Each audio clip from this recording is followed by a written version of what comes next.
ஒரு மகிழ்ச்சியான செய்தி. இதயம் நலனையின் விலை லிட்டருக்கு ரூபாய் 105 குறைஞ்சிருக்கு. செப்டம்பர் 2023ல 1 லிட்டர் இதயம் நலனையின் அதிகபட்ச விலை ரூபாய் 503. ஆனா இப்ப 1 லிட்டர் இதயம் நலனையின் விலை ரூபாய் 398 மட்டும்தான் தமிழ்நாட்டுல. அப்ப இனிமே எல்லாரும் இதயம் நலனை வாங்கலாம் இல்ல? ஆமா, அது இதுவரை இல்ல. அப்ப மரபு மீறினது தானே அது ஒரு அநாகரிகமான அணுகுமுறை. அது காரணங்கள் தான் ரொம்ப தப்பா இருக்கு.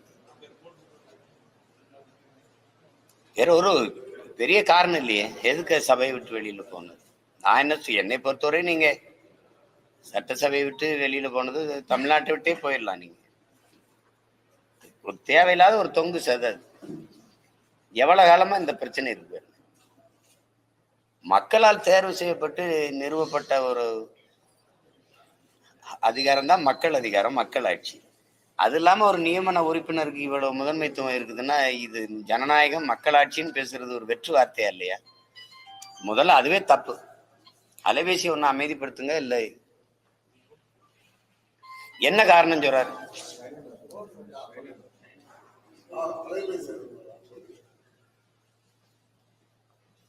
என்ன காரணம் சொல்றாரு சொல்லுங்க, நீங்களே சொல்லுங்க. எதுக்கு வெளியேறணும்? காரணம் என்ன சொல்றாரு? சரி, இப்ப நாங்க இது யார் நாடு? முதல்ல இப்ப நான் இது ஏன் நாடு? இந்த நாடு திரும்ப திரும்ப கேள்வி, இது இருந்ததா உருவாக்கப்பட்டதா? அப்படி பார்த்தா மொத்தமாவே இது ஏன் நாடு? நான் சொன்னா கூட இந்த இனத்தின் மகன் பெருமைக்கு பேசுறேன்னு சொல்லலாம். ஆனால் அம்பேத்கரை விட இங்க அறிவாசான ஒரு அறிவான ஒரு கல்வியாளர் யாராவது இருக்காருன்னா அவரே சொல்றாரு, இந்த நிலப்பரப்பு முழுதும் பரவி வாழ்ந்தவர்கள் தமிழை தாய்மொழியாக கொண்ட நாகர்கள் தான். இந்த நாடை எந்நாடு என்று சொந்தம் கொண்டாடி கொள்ள ஒரு இனத்திற்குத்தான் உரிமை உண்டு, அது தமிழர்களுக்குன்னு சொல்லியிருக்காருல்ல. அதை நீங்க எடுத்து பேச மாட்டீங்க, நாங்க எடுத்து சொல்லும் போதும் கேட்கவும் மாட்டீங்க. அப்படி இருக்கும்போது முதல்ல ஒண்ணு, நான் என் தாய்க்கு மகன், அப்புறம்தான் எங்க அத்தைக்கு மருமகன். இல்ல நீ நாட்டுப்பற்றை உருவாக்கணும்னா நீ முதலில் உன் மொழி மீது, உன் இனத்தின் மீது, உன் நாட்டின் மீது பற்று கொண்டிரு. பிறகு இந்திய நாடு. நான் சிட்டிசன் ஆஃப் இந்தியா, என் நேஷனாலிட்டி தமிழ். நான் சிட்டிசன் ஆஃப் இந்தியா, என் நேஷனாலிட்டி தெலுங்கு, என் நேஷனாலிட்டி கன்னடம். அப்படிதானே அப்படிதானே இந்த நாடு. எதுவுமே இல்லாம நீ முதல்ல தேசிய இந்தியா ஒரு அது தேசமா பல தேசங்களின் ஐக்கியமா அவரவர் தாய்மொழிக்கு முன்னுரிமை இருக்கணும். அதுக்குதான் இந்த நாடு, அதுக்குதான் மாநிலங்கள் மொழி வழியே தேசிய இனங்கள் நிலங்கள் பிரித்து கொடுக்கப்பட்டிருக்கு. இங்க முதல்ல அதை பாடணும்னா முதல்ல எங்க அம்மாவுக்கு மகனா இருந்தாதான் நான் அத்தைக்கு மருமகனாக முடியும். அதுக்கு 22 வருஷம் ஆகுது நான் அத்தைக்கு மருமகனாக. எனக்கு உயிர் கொடுத்து உயிர் பால் ஊட்டி வளர்த்த என் தாய்க்கு நான் அன்பும் பாசமும் உண்மையும் காட்டி இருக்கிறதா? அது என்ன ஒரு அடிப்படை இல்லாத இதை இதுக்கு வெளியில போனா ரொம்ப நல்லது, வெளியில போங்க, மொத்தமாவே போங்கன்னு சொல்லணும். முதல்ல அப்படித்தானே நீங்க செய்யணும். இதை நீங்க கர்நாடகால சொல்லிடுவீங்களா? நீங்க சரியான பெரிய ஆண்மகன், நல்ல ஆளுநர், பெரிய இவர், நீங்க கர்நாடகால இதே மாதிரி சொல்லிட்டு நீங்க போயிருவீங்க. இல்ல வேற இதர மாநிலங்கள்ல இந்த நாட்டு பண்ணை, இந்திய நாட்டுக்குன்னு ஒரு பண்ணு இருக்குதுன்னா அது சரி, அதை போடுவாங்க. போடாம விட்டா அவமதிப்புன்னு சொல்லுங்க, அது ஏன் பண்ணீங்கன்னு சொல்லலாம், அது சரி. முதல்ல என் நாடு, என் நாட்டின் பாடலைத்தான், வாழ்த்து பாடலை போட்டுத்தான், அது என் தாய்மொழிக்கு இருக்கிற வாழ்த்து பாட்டை போட்டுத்தான் அப்புறம் இந்திய நாட்டுக்கு பாட்டை போடணும். அப்ப அதுல கோவச்சுக்கிட்டு வெளியில போறா ரொம்ப நல்லது, போயிட்டு வாங்கன்னு தான் சொல்லணும். போங்க, வராதிங்கன்னு சொல்லணும்.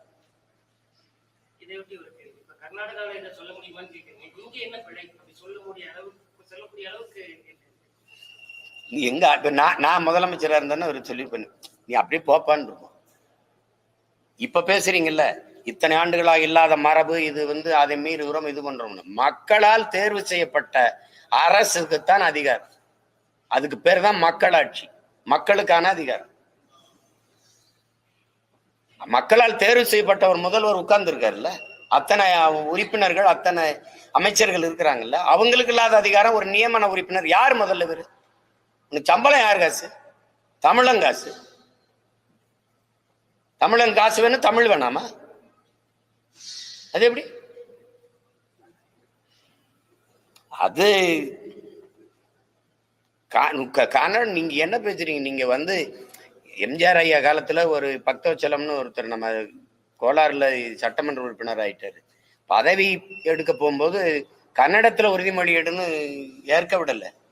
அவர் வெளியில வந்து ஐயா முதலமைச்சரா இருக்கும்போது ஐயா எம்ஜிஆர் அவர்களுக்கு அழைக்கும் போது, பக்தவச்சலம் நீ வந்து தமிழ்ல எடுத்தா எடு, இல்லைன்னா பதவியை நீ எடுக்க வேணாம், அந்த பதவியே வேணாம், வெளியில வந்துருன்னு அவர் சொல்லிட்டாருன்னு சொல்லுவாங்க. அப்ப பதவி ஏற்க விடல. மகாராஷ்டிரால உறுதிமொழி நீங்க இந்தியில எடுத்துருங்க பார்ப்போம். ஒன் போலதான் இருக்கும், இந்தியும் மராட்டியமும் ஒன்னு போலதான் இருக்கும். எடுத்துருங்க பார்ப்போம். அமிதாப் பச்சனும் அவர் மனைவியும் ஒரு பாடல் வெளியீட்டு விழாவில் இந்தியில பேசிட்டாங்கிறதுக்காக என்ன பாடுபடுத்தினாங்க தெரியுமா? படமே ஓடாதுங்கிற அளவுக்கு அழுத்தத்தை கொடுத்தாங்க. அந்த பற்று எங்களுக்கு இருந்தா பாசிசமா எப்படி வருது?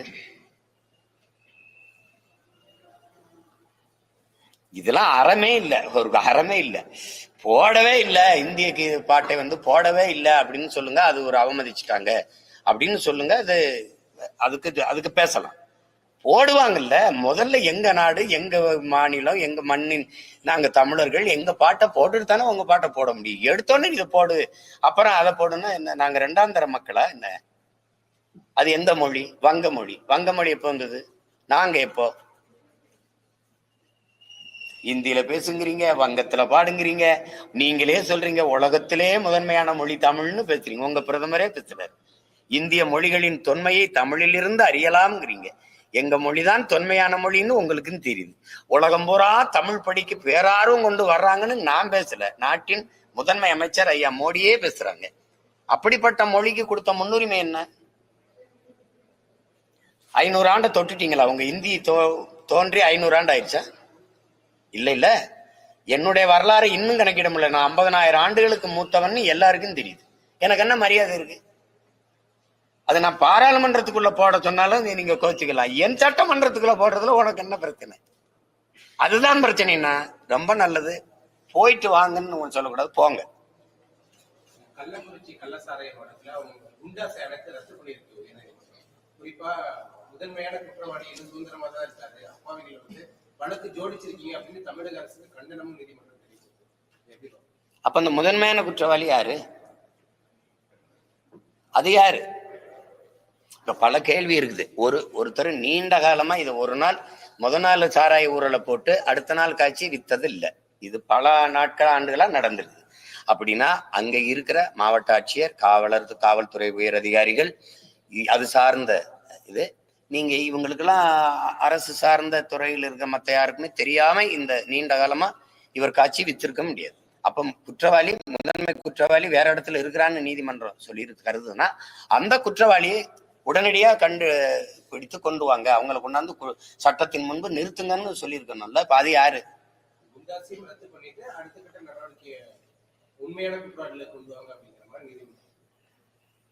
அவ்வளவுதான், அது முடிஞ்சிட்டுதுன்னு நீங்க நினைச்சுக்க.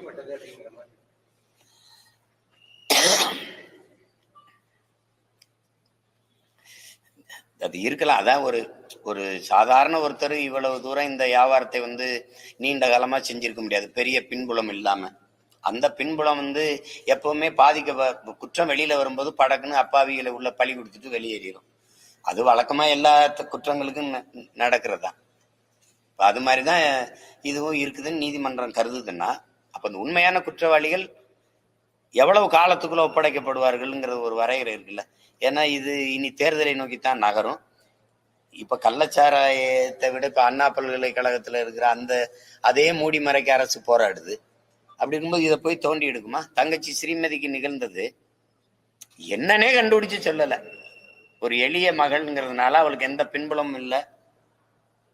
அதனால அது தற்கொலைன்னு இவங்க சொல்றாங்க, நம்ம அது கொலையா இருக்கும்னு நம்ம சொல்றோம். அப்ப அது குறித்த விசாரணையே இல்லை. அதுல இன்னும் கொடுமை பார்த்தீங்கன்னா, 2 ஓய்வு பெற்ற நீதிபதிகளை வச்சு விசாரிக்க சொல்லுது அரசு. விசாரணைக்கு ஒரு குழு போடுது. சிபிசிஐடி விசாரணைக்கு நகர்த்துது. அந்த விசாரணை ஒரு பக்கம் போயிட்டு இருக்குன்னு சொல்லுது. இந்த நீதிபதிகள் விசாரணையும் போயிட்டு இருக்குன்னு சொல்லுது. இதுக்கடையில ஒரு வழக்கு நீதிமன்றத்துக்கு போகுது. நீதிமன்றத்தில் நீதிமன்றம் தீர்ப்பு சொல்லுது அது தற்கொலை தான் முடிச்சிருது. இந்த விசாரணை முடிச்சு இந்த நீதிபதிகள் அறிக்கையும் தாக்கலாகல, இந்த சிபிசிஐடி அறிக்கையும் முன் சமர்ப்பிக்கல. அப்படி இருக்கும்போது நீதிமன்றம் சொல்லிடுது. அப்ப இந்த விசாரணைகள் அந்த தீர்ப்பை நோக்கித்தானே நகரும், தற்கொலைங்கிற முடிவு தானே போய் நகரும். இப்ப எல்லாமே விரைந்து விரைந்து மூடி மறைக்கிறதுக்கு தான் இவங்க எல்லாம் வேலை செய்யறாங்களே ஒழிய ஏதாவது உண்மையே. இப்ப இன்னைக்கு அதிமுக இந்த அண்ணா பல்கலைக்கழக மாணவிக்கு அந்த தங்கைக்கு நடந்த பாலியல் கொடுமையை எதிர்த்து போராடுது. அதை உடனடியா கண்டுபிடிக்கணுங்கிறது. அது யாரு பின்புறத்தில் இருக்கா, அந்த சார் யாருன்னு கண்டுபிடிக்க. இவங்க ஆட்சி காலத்துல பொள்ளாச்சியில நடந்த அந்த கூட்டு பாலியல் வன்கொடுமை இருக்குது, இது கூட வெளியில தெரியல. அந்த வழக்கை முதல் தகவல் அறிக்கையில வாக்குமூலத்தை பெற்று வெளியிட்டு இருக்கிறதெல்லாம் எவ்வளவு கோரமா அவர் அணுகியிருக்காருன்னு வெளியில வருது. ஆனால் அந்த தங்கைகள் கதர்னது, உடையற்ற உடலை வச்சு துன்புறுத்தி அடிச்சது, அண்ணா என்னை விட்டுங்க விட்டுங்கன்னு கெஞ்சினது, அந்த காணொலி எல்லாம் பார்த்துட்டு அது எப்படி மறந்து கடந்து போக முடியும்? அவங்களும் நடவடிக்கை எடுக்கல. நாங்க வந்தா நடவடிக்கை எடுங்கன்னு சொன்ன இந்த ஆட்சி 3.5 ஆண்டுகள் ஆயிடுச்சு, எடுக்கல. அப்ப அது என்னாச்சு? அந்த பாதிக்கப்பட்ட தங்கச்சிகள் மனநிலை என்னப்போ? அவங்க குடும்பம், அவங்க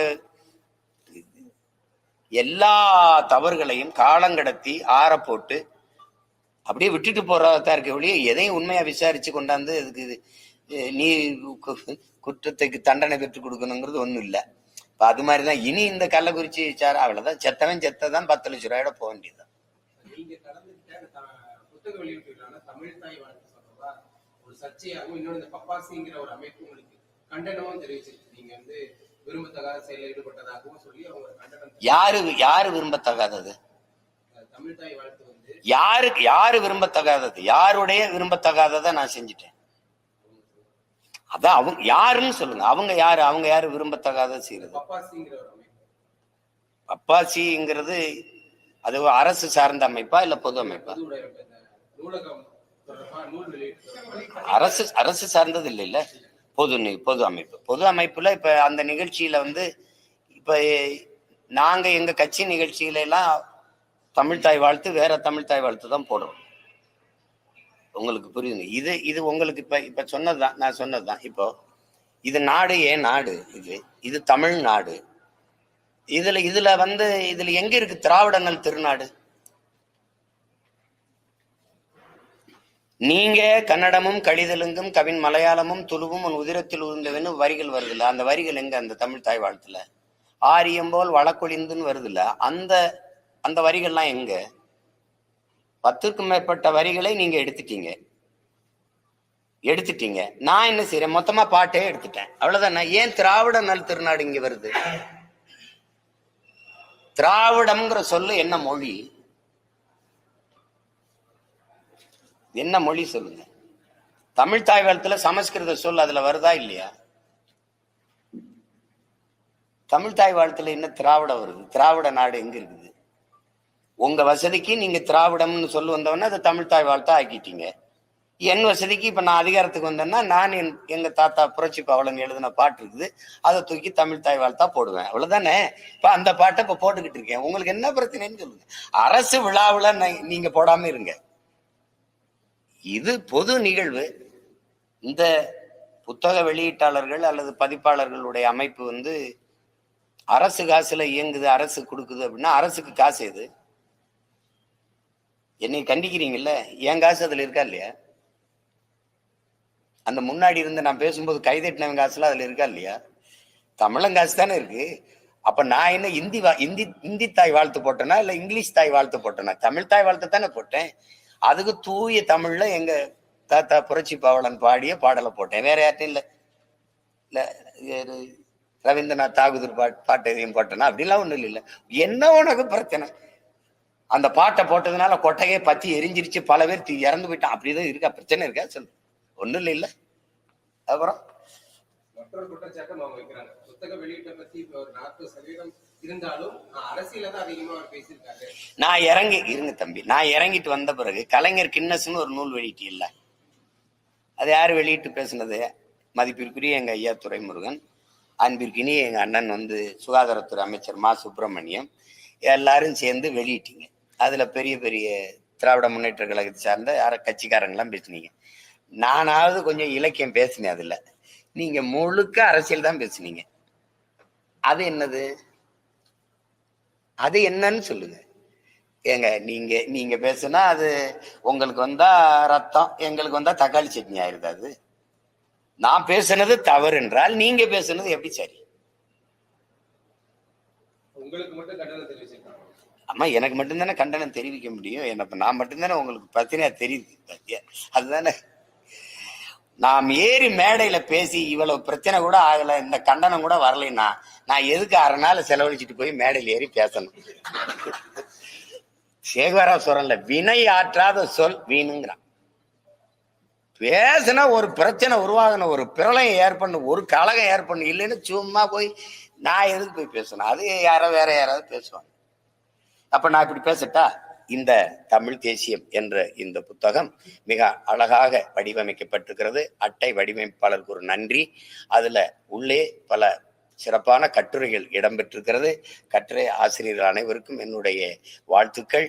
இந்த புத்தகம் இதில் வந்து மொத்தம் 1,35,500 எழுத்துக்கள் இருக்கிறது.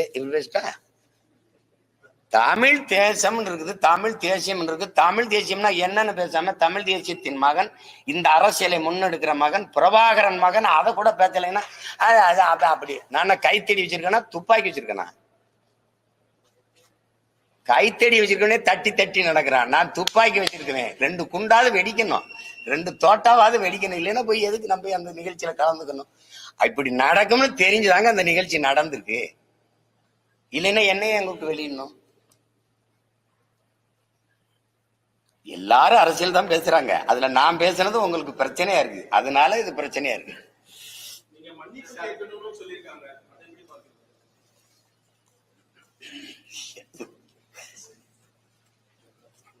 சரி, ஏதோ அவங்க ஆசைக்கு கேட்குறாங்க. இதெல்லாம் மன்னிப்பு கேட்குற ஆளா நான்? என்ன தவறு இருக்குன்னு சொல்லுங்க. மன்னிப்பு கேட்குறது எதுக்கு? தமிழ் தாய் வாழ்த்துக்கா? உண்மையான தமிழ் தாய் வாழ்த்தை போட்டதுக்கு நீங்க எல்லாம் எனக்கு நன்றி நன்றின்னு சொல்லணும். நீங்க என்கிட்ட போய் மன்னிப்பு கேட்க சொன்னா இதெல்லாம் வேடிக்கையா இருக்கா இல்லையா? நான் கேட்டுட்டு தான் மறுவேளை பார்ப்பேன்.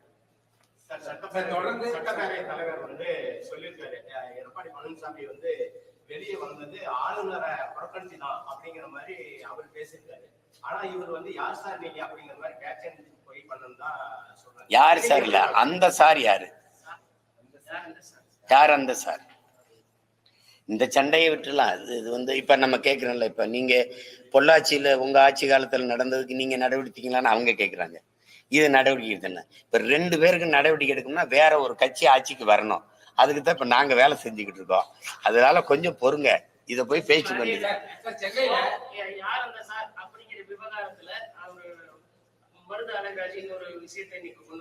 யாரு மருத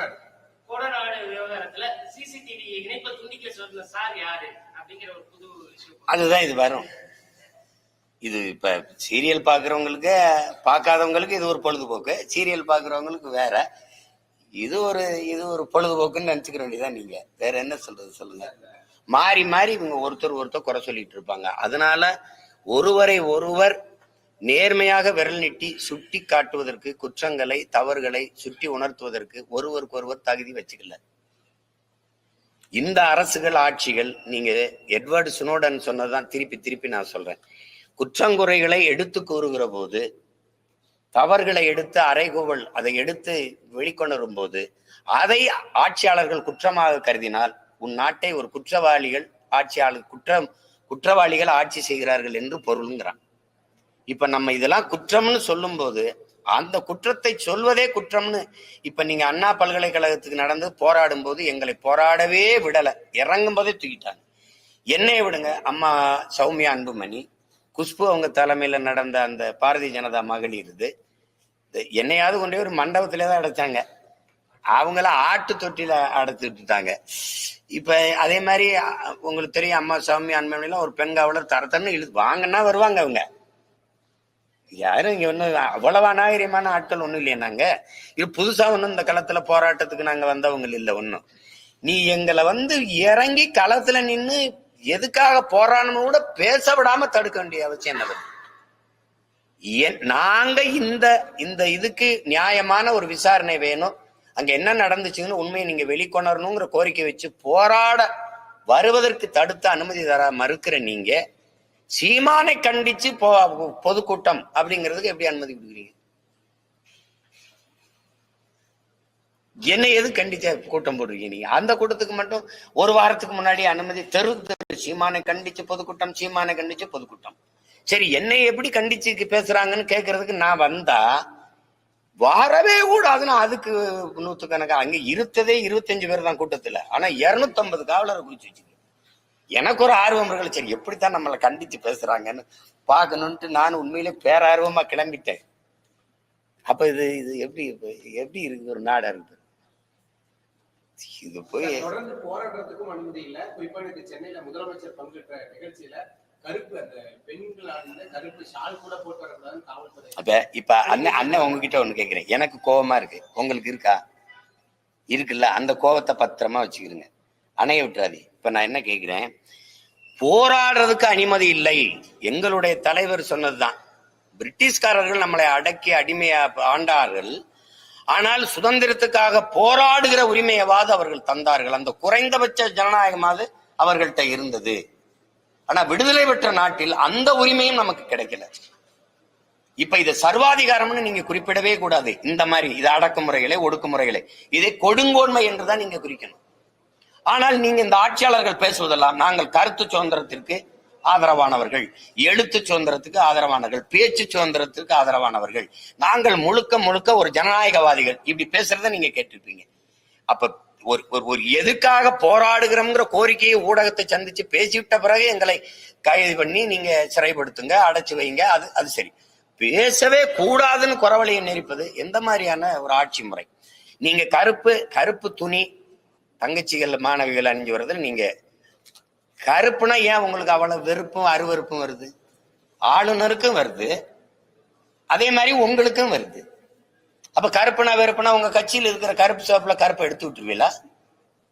கேட்டா உயர் பாதுகாப்பு கருதி நாங்க எடுத்துட்டோம் அப்படின்னு. கருப்பு துணியில என்ன பாதுகாப்பு இருக்குது? கருப்பு துணினா அதுலதான் பாதுகாப்புக்கு பிரச்சனை எதுவும் இருக்கா? அப்ப பிளாக் கார்ட்ஸ் பூரா கருப்பு போட்டு வர்றானே, அப்ப அவனை சட்டை கட்டுப்பா பாதுகாப்பு பிரச்சனைன்றீங்களா?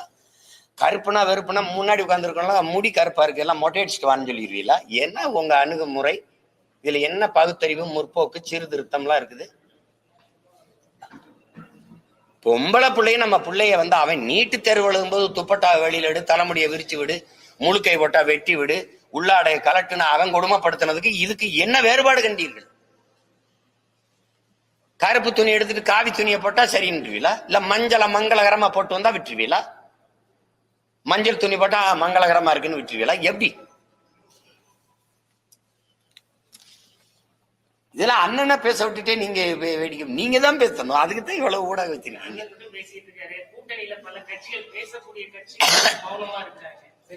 நீங்களே பதிலையும் சொல்லிட்டீங்க, கூட்டணியில் இருக்கக்கூடிய கட்சிகள்.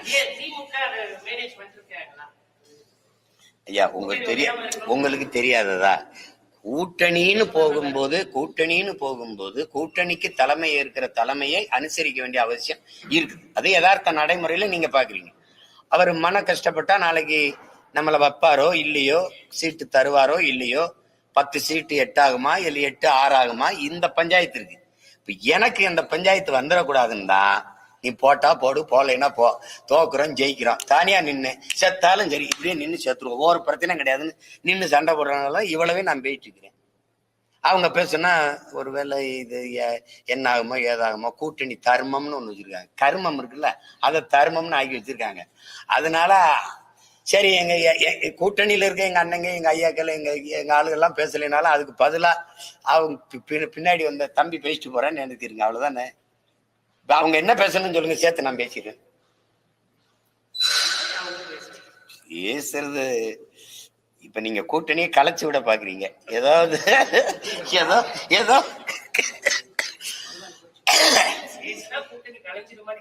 உறுதியா கலை. இதுல என்ன கேள்வியை கேட்கிறீங்க? உறுதியா கலை.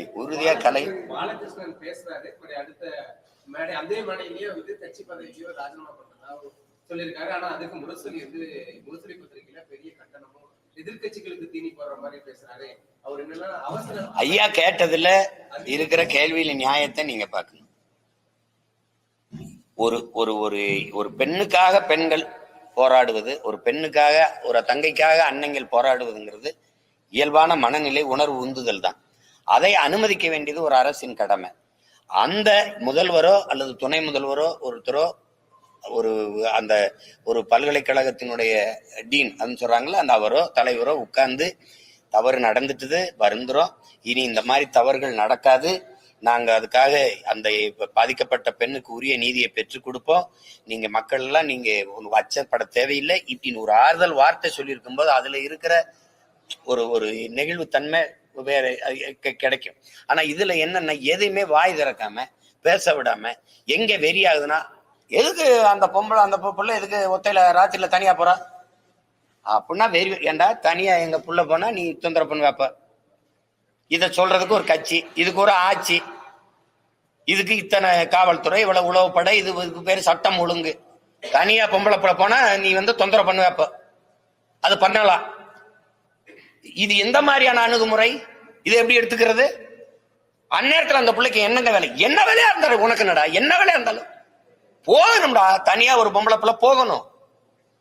அதான காந்தி கண்ட கனவு சுதந்திரம். அப்ப அந்த சுதந்திரம் எங்க இப்போ 76வது ஆண்டை கொண்டாடிக்கிட்டு இருக்கு. 100 ஆண்டை தொட போகிற இந்தியாவில இன்னும் ஒரு பெண் தனியா போக முடியாது.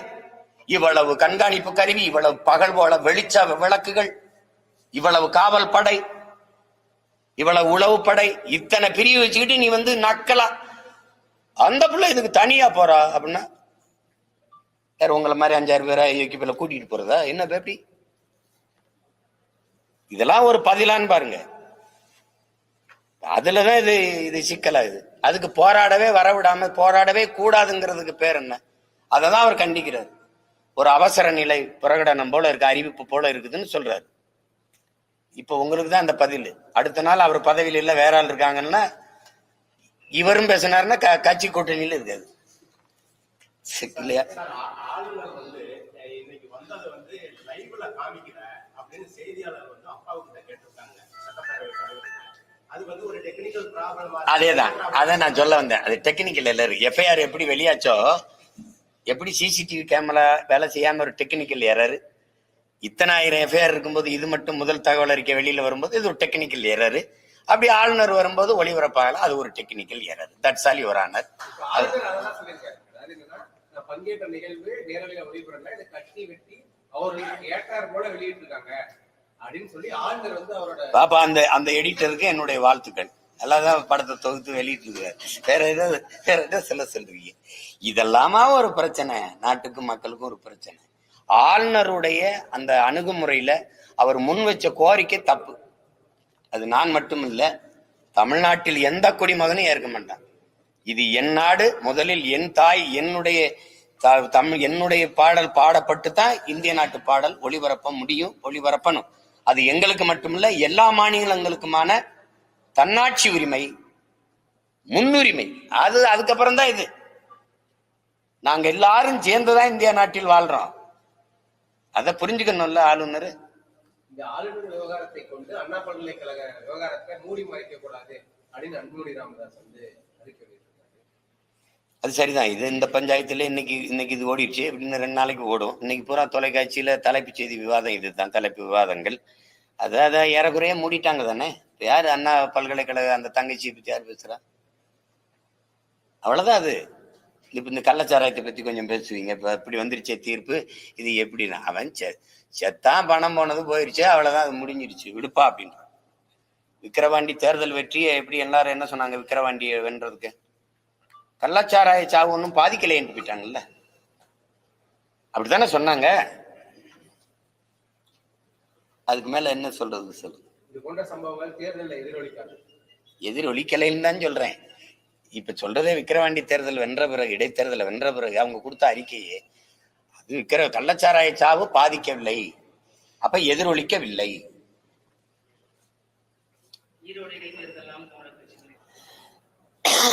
ஒரே நிலைப்பாடு தான், அது போட்டிடுது, உறுதியா போட்டிடும். நாங்க வந்து அவங்க போட்டிடுறாங்க, இவங்க போட்டி இல்லை, யாரு போட்டிட்டாலும் போட்டி இல்லைனாலும் நாங்க போட்டிடுவோம். ஊரக உள்ளாட்சி தேர்தலில் வந்து தள்ளி வச்சிருக்காங்க, குறிப்பா மறுசீரமைப்பு பண்ணணும் அப்படிங்கிற காரணம்லாம் காட்டி ஊராட்சி செயலர்களுக்கும் அந்தந்த வீடியோ வட்டார வளர்ச்சி அலுவலர்களுக்கு பொறுப்பு கொடுத்திருக்காங்க. இந்த தேர்தல் நடத்தாத காரணம் நீங்க சொல்ற காரணம் தானா இல்ல வேற ஏதாவது காரணம் தெரியல. இப்ப நம்ம இப்படி பார்ப்போம். இப்ப ஊரக உள்ளாட்சி தேர்தலை நடத்தி அதுல தேர்வு செய்யப்பட்ட ஊராட்சி தலைவர்கள் அல்லது மாமன்ற உறுப்பினர்கள் அவங்க பொறுப்புல இருந்த காலங்கள்ல மக்களுக்கு சென்றடைந்த நன்மைகள், செயல் திட்டங்கள் ஏதாவது சொல்லுவோம். பல மாமன்ற உறுப்பினர்கள் எல்லாரும் புலம்புனதை நானே கேட்டிருக்கேன். என்ன 5 பைசா தர மாட்டேங்கிறாங்கன்னு, அங்க மின் விளக்கு இல்லைன்னா, சாலை இல்லைன்னா, தண்ணி கிடைக்கலன்னு, சனம் ஊருக்குள்ள விட மாட்டேமே அடிக்குதுன்னு, நம்ம என்னென்ன பண்றது அப்படின்னு இந்த நிலையில தான் இருக்குது. அதனாலதான் யாரும் நிதி இல்லை. இப்ப பொங்கல் படி இந்த பொங்கலுக்கு கொடுத்துருக்காங்கல்ல, அந்த பொங்கல் இது எவ்வளவு ரூபாய்க்கு கொடுத்துருக்காங்கன்னு நினைக்கிறேன். ஒரு குவார்டர் காசு கூட இல்லை. சிரிக்காதிய, என்கிட்ட வாங்கின குவார்டர் காசு இருக்குல்ல, எங்க அப்பா நான் சித்தப்பன்ட்ட வாங்கின குவார்டர் காசு கூட எங்க அக்காவுக்கு எங்க ஆத்தாளுக்கு கொடுக்கல. முன்னாடியாவது 1000 ரூபாய் கொடுத்தோம், 500 ரூபாய் கொடுத்தோன்னு வச்சு 103 ரூபா. என்ன 103 ரூபாய்க்கு கொடுத்துருவா?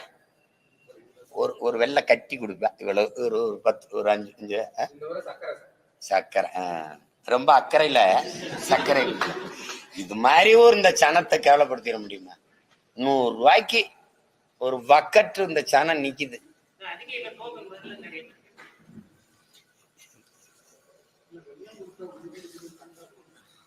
வெள்ளம் கொடுத்தா உருகிடும் சர்க்கரை. டோக்கன் வரல.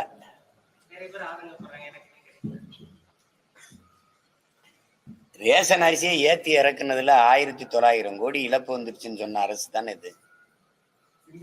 சிந்திருச்சு. அவங்க அப்பா சர்க்காரிய கமிஷன்ல அதுல போயிட்டு எங்க இந்த சர்க்கரை எல்லாம் எங்க எறும்பு தின்றுச்சு.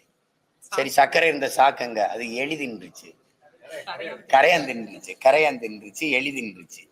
இப்ப அதே மாதிரி இப்ப இது என்னன்னா அது சிந்திருச்சு. 1900 கோடின்னு நீங்களே சொல்றீங்க. அரசு சொல்றதே 1900 கோடின்னு சொல்லுது, 2000 கோடின்னு சொல்லுது. அப்ப அது நம்ம கணக்குல எடுத்துக்க வேண்டியதுதான். ஓ அப்படின்னா இன்னும் 2000 3000 கோடி அதுல இழப்பு இருக்கு. இதெல்லாம் சரி விடுங்க, நம்ம நிலைமை சரி. 100 ரூபாயாவது 100 ரூபா தான் நம்மளுடைய ஒர்த்து. அவ்வளவுதான் தம்பி, நம்ம ஒர்த்து அவ்வளவுதான் 100 ரூபா. இது வேற ஒண்ணு. வேற ஏதாவது கேள்வி இருக்கு? தொடர்ச்சியா நாம் தமிழர் கட்சி நிர்வாகிகள் விலகிட்டே இருக்காங்க. குறிப்பா கொங்கு மண்டலத்துல இருந்து பாக்குறீங்க. எதனால விலகுறாங்கன்னா அவங்க நீங்க தன்னிச்சையா செயல்படுற தன்னிச்சையா தான் செயல்பட முடியும். நீங்க உங்களுக்கு எத்தனை முறை சொல்றது? ஒரு கப்பல் 1000 பேர் பயணிக்கிற கப்பல்னாலும் ஒரு மாலுமி தான் ஓட்டணும்.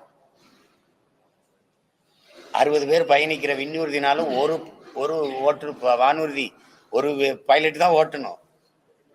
60 பேர் பயணிக்கிற பேருந்துனாலும் ஒரு ஓட்டுநர் தான் ஓட்டணும். சும்மா ஏதாவது பேசிட்டு கூடாது. எல்லாருக்கும் எல்லாம் தெரியும். சும்மா தன்னிச்சையா முடிவு எடுப்பாரு அப்படின்னா சரி, நீங்க தான் போயிட்டீங்களே, இப்ப தன்னிச்சையா இல்ல முடியாம கூட்டா முடிவு எடுத்து பண்ணுங்க. இப்ப என் பக்கத்துல இத்தனை தங்கச்சி தம்பியில் இருக்கிறாங்க, எல்லாரும் பேச முடியாது. நீங்க கேட்கிற கேள்விக்கு ஒருத்தன் தான் பேசணும். அந்த ஒருத்தன் யாரு? 1,00,000 பேர் சேர்ந்து ஒரு போராட்டத்தை எடுக்கிறோம். ஒருத்தர் தான் முழக்கமிடுவார், கண்டிக்கின்றோம் கண்டிக்கின்றோம். திருப்பி எல்லாரும் கண்டிக்கின்றோம் ஆர்ப்பாட்டம் இது இப்படிதான் முழக்கமிடுவாங்க. ஊடகம் கேட்கும். 1,00,000 பேரும் சொன்ன நாங்கள் அண்ணா பல்கலைக்கழகத்திலே பாதிக்கப்பட்ட மாணவிக்கு அப்படின்னு பேச முடியும். யாராவது ஒருத்தர் பேசுங்கன்னா யாரு சொல்லுவா? நீங்க சொல்லுவீங்க. அந்த ஒருத்தர் இங்க யாரு? கேள்விக்கு பதில் புரிஞ்சிருச்சுன்னு நினைக்கிறேன். அந்த ஒருத்தர் தான் இவர். இப்ப புரியுதா? இப்ப நீங்க போயிட்டீங்கல்ல, இப்ப நீங்க போய் இந்த தன்னிச்சை முடிவு இல்லாம எப்படி சொல்றது, கூட்டு இச்சையா சேர்ந்து கூட எடுங்க. உங்களை யாரு வேணான்னா தம்பி, இந்த நாற்காலியில ஒரு காலையில 5 மணில இருந்து சாயந்தரம் 5 மணி வரைக்கும் இருந்து பாருங்க தம்பி, அப்புறம் தான் தெரியும்.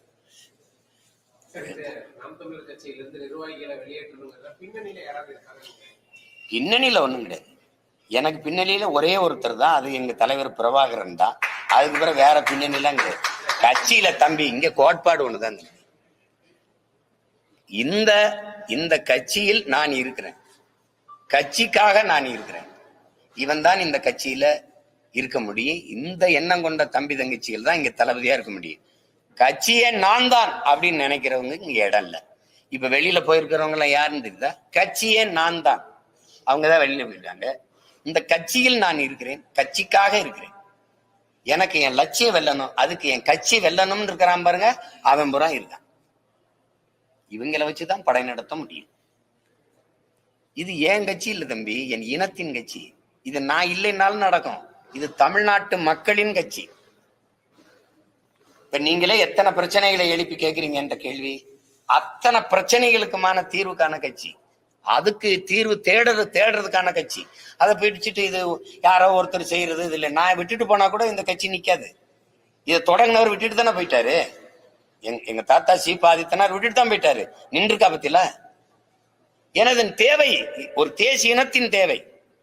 இது என் தேவையோ இங்க இருக்கிற ரமேஷ் தேவையோ தங்கச்சி அள்ளி இவங்களுடைய தேவையோ இல்லை, ஒரு இனத்தின் தேவை. அதனால இது அப்படி பார்க்க முடியாது. தமிழக வெற்றி கழகத்தினால ஒரு சில கட்சிகளுக்கு பாதிப்பை சமாளிக்கிறதுக்காக நாம் தமிழர் கட்சியை உடைக்கிறாங்க அப்படின்னு ஒரு சிலர் கேள்வி. உடைக்கிறாங்கன்னா எப்படி? நிர்வாகிகளை இழுக்கிறாங்க. அது ஒண்ணு. நான் இங்கதானே இருக்கேன். திரும்ப திரும்ப சொல்றேன், ஒரு கைவினை கலைஞன் 1000 கைவினை பொருள்களை செய்திட முடியும். நான் ஒரு குயவன், என்னால 1000 பானைகளை செய்திட முடியும்.